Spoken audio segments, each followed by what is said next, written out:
If we go to electorate issues, and I will cover a little bit of ground that's been covered by the member for Nedlands, perhaps with a little bit of a different spin.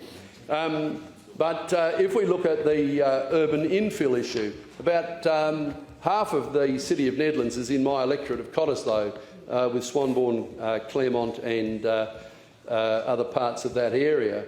Now, I've expressed my concern about the way this government's approached urban infill before, and all I can say is that those concerns have simply been amplified by Minister Safiotti's horrendous decisions that were rolled out in relation to the LPS 3 scheme that were forced on to the city of Nedlands. In fact, I can tell you, the decision is so bad, I think it can only be characterised as class warfare against the city of Nedlands, because there's no other way of looking at it. And I'll go through and tell you why I say that. If we look at the Perth and Peel 3.5 million targets, that required another 4,400 dwellings in the city of Nedlands. Now, that was a 53% increase in the number of dwellings in the city of Nedlands, and I think most fair-minded members here would say, yep, that's a pretty good target, that's something, and the city of Nedlands accepted that and said that they could achieve it.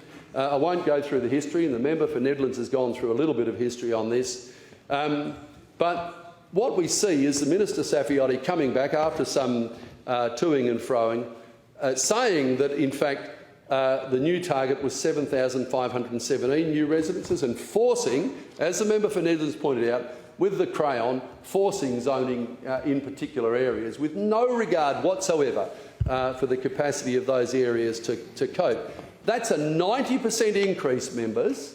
That's a 90% increase in the density of residents in the city of Nedlands. Now, the member for Bassendean, the Minister for Water, I know that you wouldn't accept that in your electorate. In fact, I know in those eastern suburbs there's enormous consternation about the infill, and the government's made moves to try and, in fact, stop it in certain areas there. But here we have in the city of Nedlands. Why? Because this government hates the western suburbs. They hate it, and this minister thinks it's perfectly fine to go and destroy a suburban area. And again, we're not just talking about numbers. We're not just talking about houses or buildings. We're talking about people, families that live in their homes, that are going to have 7-storey apartments on their blocks.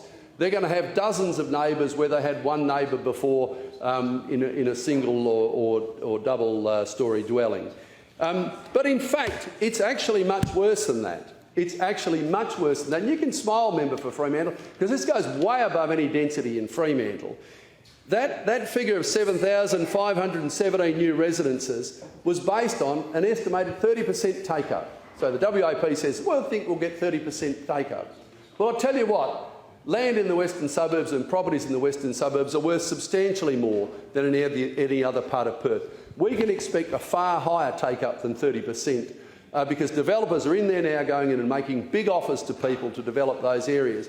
If you had 100% take-up, that would be 25,000 new residences in an area that's got 8,000 new residences. Now, I asked one member on that side to tell me that that's fair.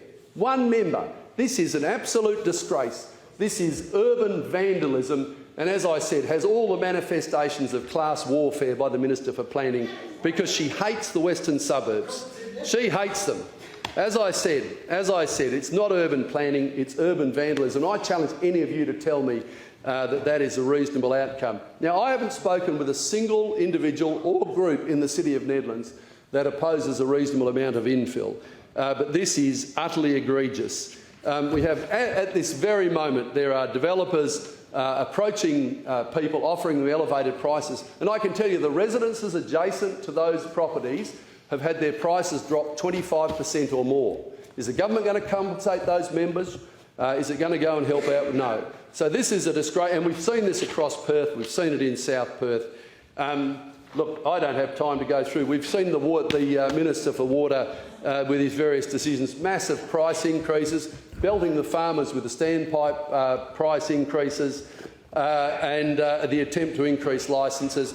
This government wanted to put its stamp on the economy, and in fact I think the government has put its stamp on the economy, and that stamp, members, reads failed.